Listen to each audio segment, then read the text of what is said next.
হৰিণাৰ পোৱালীবিলাকে আৰু পক্ষীবিলাকে চেও ধৰি নাচিব লাগিছে। ইমান যে ভাল লাগে দৃশ্যবোৰ চাই। এই সকলোৰে সৃষ্টিকৰ্তা প্ৰভু নাৰায়ণ। এই দৃশ্যবোৰ যদি মই সদায় উপভোগ কৰিবলৈ পালোহেঁতেন।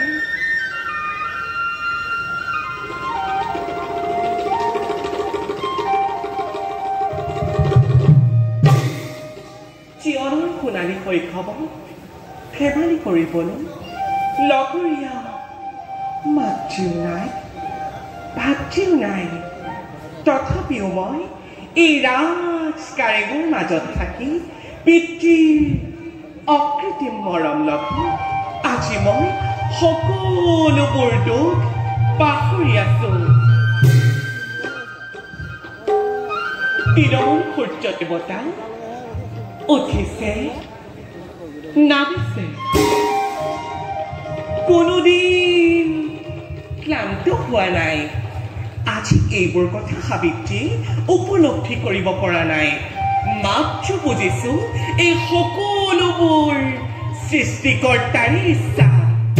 সেই প্ৰভু দয়াময়, নিৰাকাৰ, নিৰঞ্জন, অগতিৰ অগতি এই সাবিত্ৰীৰ তুমি একমাত্ৰ উপাস্য দেৱতা। তুমি যেন মোক সকলো বিপদৰ পৰা ৰক্ষা কৰিবা প্ৰভু, ৰক্ষা কৰিবা।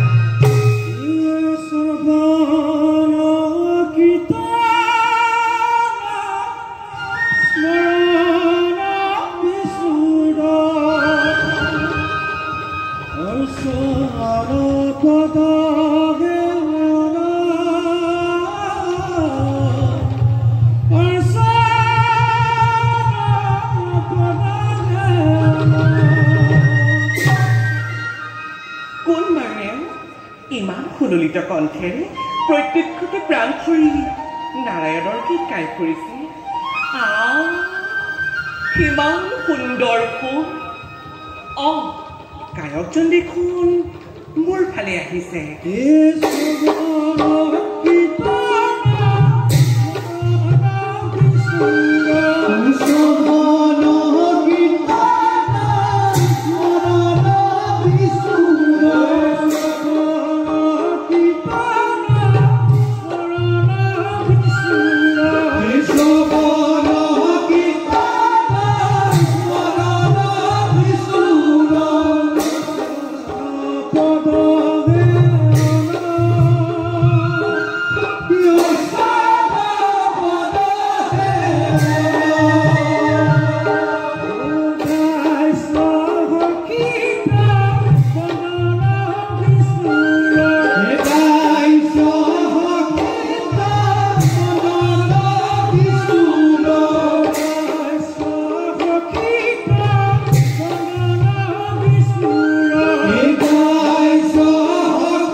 দেৱৰ্ষী দেখোন আহক দেৱৰ্ষী, আপোনাৰ আগমনে পবিত্ৰ কৰিলেহি সাবিত্ৰীৰ উদ্যান কানন। দেৱৰ্ষী, অভাগিনী সাবিত্ৰীৰ সেৱা কৰিব গ্ৰহণ। সাবিত্ৰী, সন্তুষ্ট মই তোমাৰ ভক্তি। দেৱৰ্ষী, উপযুক্ত কন্যা তুমি মধ্য নাজানো। পিছে সাবিত্ৰী, দেৱৰ্ষী, এই গভীৰ অৰণ্যত তুমি অকলে অকলে কি ভাবি আছা? দেৱৰ্ষী, এয়াই নেকি সুখ নাৰী জীৱনৰ? হয় দেৱৰ্ষী, এইটো সুখ নাৰী জীৱনৰ। দেৱৰ্ষী, ৰাতিলৈ জোনাকী নিশা এটি দুটি তৰা দেখো মই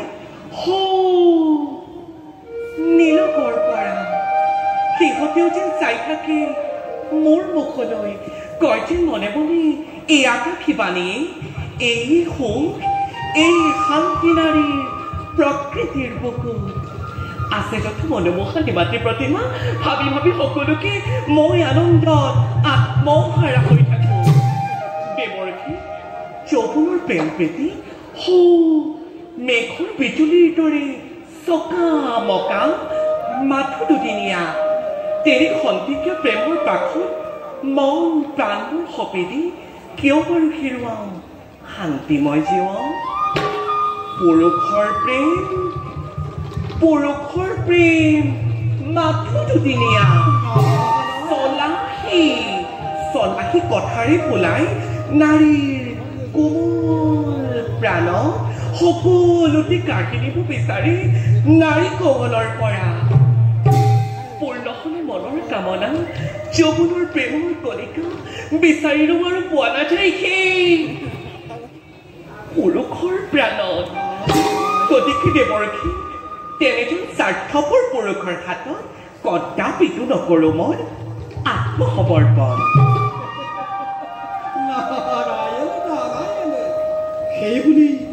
সেইবুলি সকলো পুৰুষৰ উপাদান স্বাৰ্থপৰ। দেৱৰ্ষী, নাই চাগে ভাল পোৱা পুৰুষৰ প্ৰাণত। দেৱৰ্ষী, মই ভাবো সকলো পুৰুষ কেতিয়াও নহয় তেনে স্বাৰ্থপৰ প্ৰেমিক। নহয় দেৱৰ্ষী, ভাল পোৱা যে নহয় সহজ। নোৱাৰে বুজিব তাকে কঠোৰ পুৰুষে। ৰূপালী ৰেখা দেখি মনৰ মাজত পিয়াহত কাতৰ পৰাণে চাই থাকে আকল পথিকে।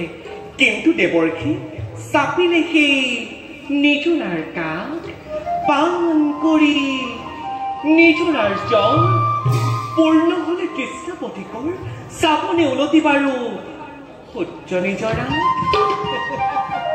সাবিত্ৰী, তোমাৰ ৰূপ যৌৱন ভক্তিত মই সঁচাকৈ সন্তুষ্ট হৈছো। দেৱৰ্ষী, মনত পিছে বেজাৰো পাইছো কাৰণ কি দেৱৰ্ষী কাৰণ তোমাৰ দৰে এগৰাকী সুন্দৰী নাৰী অবিবাহিত হৈ থকাৰ বাবে নাৰায়ণ তাকেইতো দেৱৰ্ষী চাওকচোন সন্মুখতে দেখিছে এই সংসাৰখন এই সংসাৰখনেদি কটিল কটি ঘূৰিব লাগিছে আৰু দেৱৰ্ষী এনে কুটিলতাপূৰ্ণ সংসাৰৰ মাজলৈ মই নিজকে অকলশৰে এৰি দিবলৈ বৰ টান পাইছো সেইবাবে দেৱৰ্ষী উপযুক্ত স্বামী নাপালে অবিবাহিত হৈ থকাটোৱেই ভাল কি ক'লা সাবিত্ৰী উপযুক্ত স্বামী নাই তোমাৰ এই সংসাৰত নাই বুলিতো কোৱা নাই আছে নিশ্চয় আছে দেৱৰ্ষী কিন্তু দেৱৰ্ষী মই বিচৰা ঠিক হ'ব লাগিব ৰূপৱান জ্ঞানৱান ভক্তিবান আৰু ধৰ্মপৰায়ণ এনেজন পুৰুষ আছে জানো এই সংসাৰত আৰু আছে যদি কওঁ তেওঁকে মই নিস্বামী ৰূপে কৰিম গ্ৰহণ আছে আছে সাবিত্ৰী আছে আছে বিশ্বনাথে সমস্ত গুণৰ অধিকাৰী সূৰ্যৱে হৈছে অৱন্তী ৰজা সুমত্তাহনৰ পুত্ৰ নাম তেওঁৰ নামটো কি দেৱৰ্ষী দৈৱৰ্ষীৰ পুত্ৰৰ নামটো নাম দেৱৰ্ষী কি নাম তেওঁৰ দৈৱৰ্ষীৰ পুত্ৰৰ নামটো দেৱৰ্ষী নাম দেৱৰ্ষী কওকচোন দেৱৰ্ষী কি নাম তেওঁৰ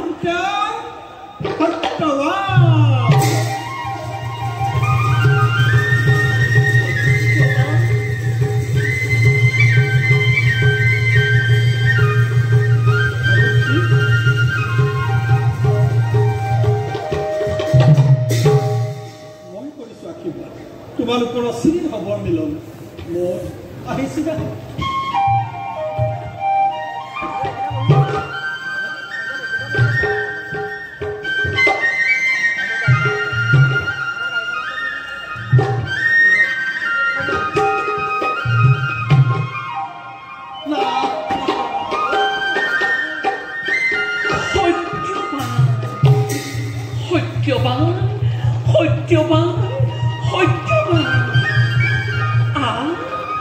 ইমান সুন্দৰ নাম সত্যবানৰ নামৰ উচ্চাৰণে ৰোমাঞ্চিত কৰিছে সিয়া মোৰ আজি খন্তি শৰীৰৰ অংগে অংগে প্ৰতি ধমনীতে লিখি ললো মই সত্যবানৰ নাম কিন্তু কোন বাৰু এই সত্যবান কোনে দিব সত্যবানৰ সত্য সমিধান দেৱৰ্ষী দেৱৰ্ষী দেৱৰ্ষী দেৱৰ্ষী দেৱৰ্ষী বুজিলো তেওঁ মাথো মোক চালনা কৰিলে সেইটো হৃদয়ামন সঁচাকৈ যদি সত্যবান নামৰ কোনো পুৰুষ এই সংসাৰত আছে কৃপা কৰি আনি দিয়া মোক তেওঁৰ কাষলৈ এই মোৰ অনুৰোধ তোমাৰ চৰণত